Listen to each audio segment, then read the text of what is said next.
Hello and welcome to my new series on the channel where I'm going to be playing the story mode, but I'm pretty much going to be voiceovering it, and I'll kind of be putting my own twist to the story because when most people think about GTA Online, they think about oh, not GTA Online, sorry, GTA story mode. They think about, you being a criminal and just badness, but they didn't get the real story right. The story of how three heroes saved the world by stopping the government by pretty much ruling the world.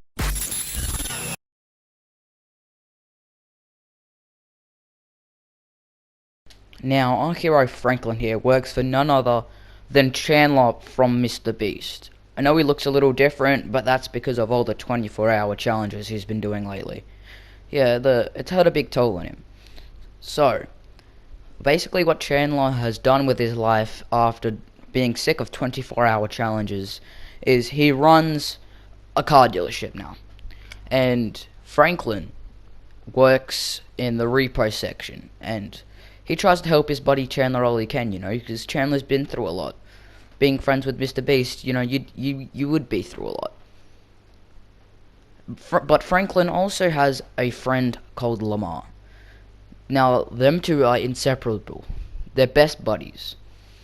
And Lamar is, he hates racism. It's just not in his culture.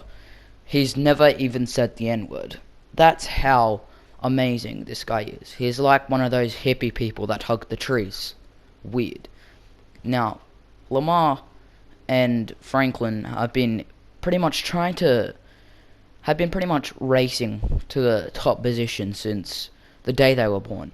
They've always been trying to fight each other to the top. But Lamar always seems to win. Lamar is just that good at life. He's the brilliant guy with the green hat. But with all that aside, let's get into the story. Now, Chandler here, he's got some intel on a guy who's he's taken candy from babies, and that's just plain out rude. So our heroes embark on a journey to go get them toys back, because we all know what Andy's gonna be like when he gets home. He's gonna be looking for Buzz. Buzz gonna be nowhere to be found. Then he's gonna fly kick Woody in the face. It's just gonna be an entire mess. So, and Chandler even lets them get in the Bullet, which is just, it's just great. It's really helpful to the situation at hand. But as they're listening to the Christian music, Lamar points something out. He says, maybe it's about time we stopped stealing cars for a living. Maybe it's about time we gotta do something pure with our life. But Franklin's like, nah, mate, this is the only way, man. We gotta be evil. And it's really weird that Franklin is the evil one, given he has the superpower to slow down time, and all he wants to do with it is evil. It's just heartbreaking. So Lamar has a huge cry, and Franklin he tries to help, all he can. He hands him the tissues, but they're nearing the location of Andy's toy box. They're coming to the place where no one has dared gone before. They're taking the toys back from Andy. Now, this task seems impossible at first, but Franklin and Lamar were sure that it would work. They were sure they're gonna retrieve these toys back in absolutely no time, because it was their job as repo men. No, as sons of Jesus.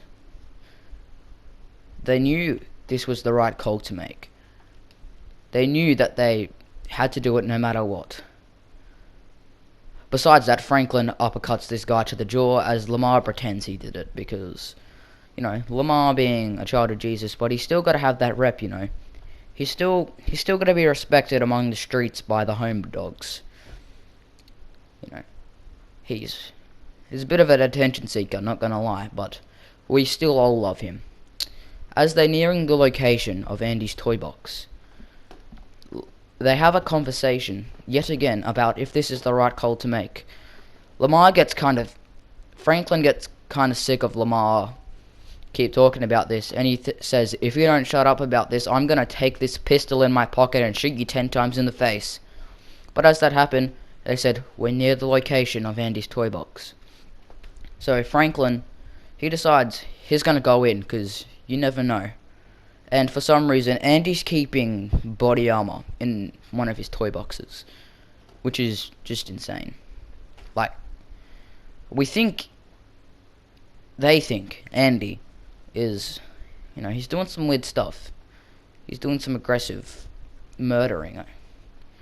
As I check the last toy box, it's empty. No toys, no nothing. But as our heroes thought they got the lowest of the lows, the rest of Andy's toys, they come to see what's happened. They're concerned for Andy. And Lamar rips out a submachine Uzi out of nowhere and just shoots the guy. And it's just Lamar. He has the superpower. He has the ability to rip submachine Uzis out of his biceps like it's nothing. It doesn't even hurt to rip it out. But Franklin, being the pro shooter he is, he used to fight in the army. He was a good marksman. And he took the front infantry as a 12-year-old, and he had a lot of battlefield experience given he played the game a lot. So he knows how to get them headshots and get that dub. But as they thought that was all, more of them come flooding out of the door. More of Andy's soldiers. And then, Franklin having an injury from a car accident, he shoots the gas trail and explodes everything. Because Franklin has a bit of anger issues. And when he's angry, his aim goes a little off. And as he sees, and this is the worst time to get angry, as he misses all of his shots trying to get the bike back. He jumps the fence again, only to be dismised. But while he gets in the car, and while Lamar takes his sweet time, he realizes something. The toys. They were never in the toy box. The toys are too valuable to be put in a place like that. No. The toys were in the saddlebag of the bike. So as they race on to get the toys, they talk about why they're doing this. And Franklin, he has a moment of realization as that guy slips off the bike. He realizes maybe this isn't the right thing to do, Maybe killing and stealing isn't the answer. Maybe, just maybe, peace and love is the real. It's the real stuff, man. Not killing, not stealing.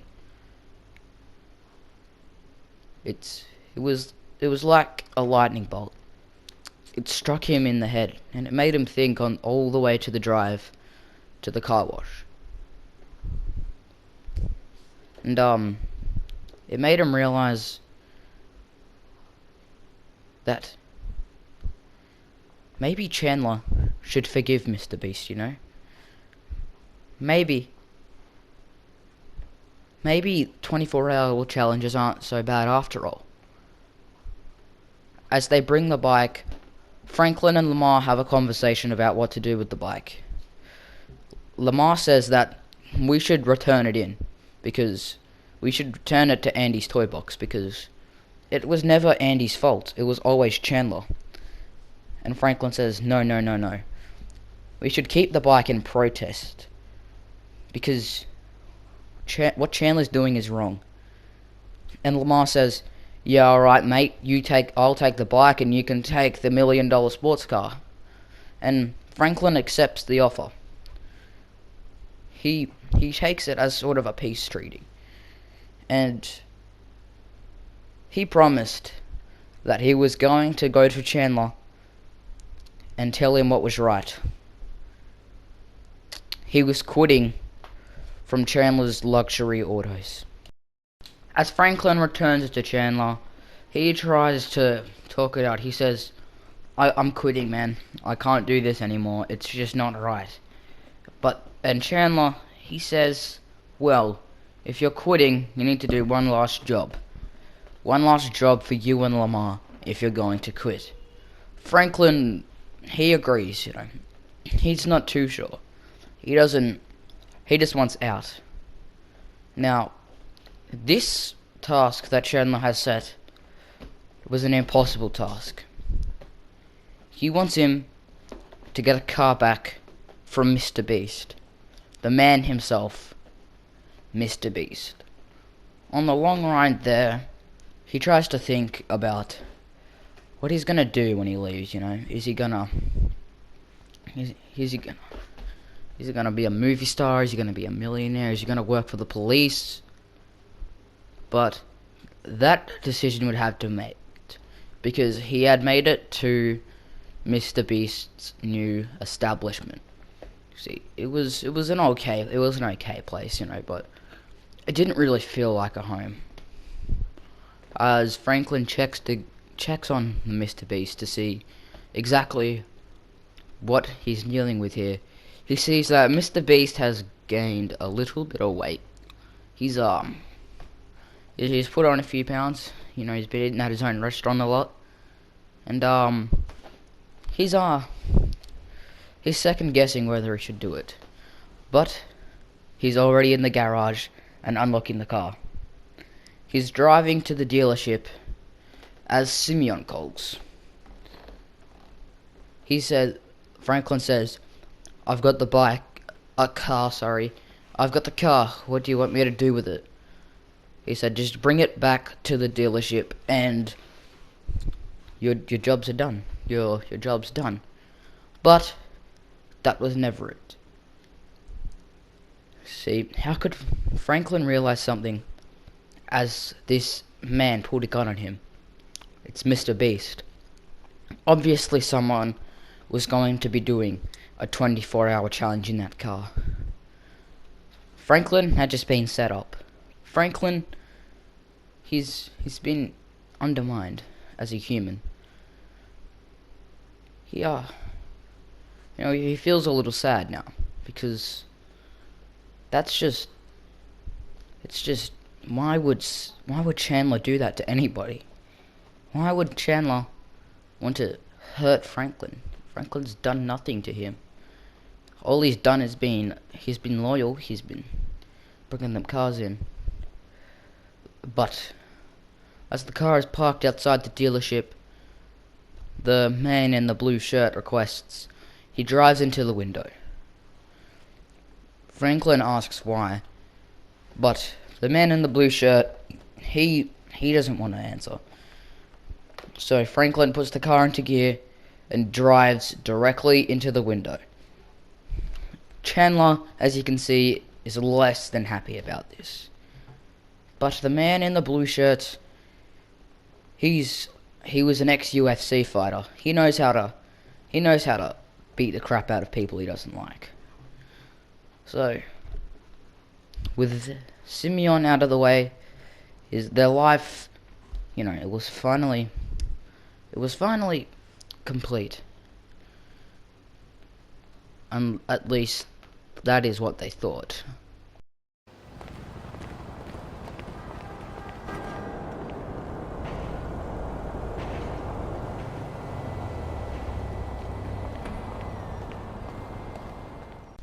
Sorry if this video was a bit all over the place. I didn't really plan too much of it. And again, sorry I'm playing GTA Online clips at the start of this. At the end of this, sorry. I'll try to have a better idea for the next video I make, because I'm trying to, I'm trying new things, and I'm trying to dip my feet in the water. I'll come up with a bit of a better script for the next episode. If I do another episode of this, it's just, my life. I didn't really have a plan for this. I kind of wanted it to be like a funny kind of voiceover, just to bring a little laughter, because I'm trying to make videos that you could watch with your kids or your mother or whatever. But yeah, that's all I wanted to say. If you made it to this point, congratulations. You you can for some reason watch videos of me talking utter bullcrap into the mic. But yeah, catch ya.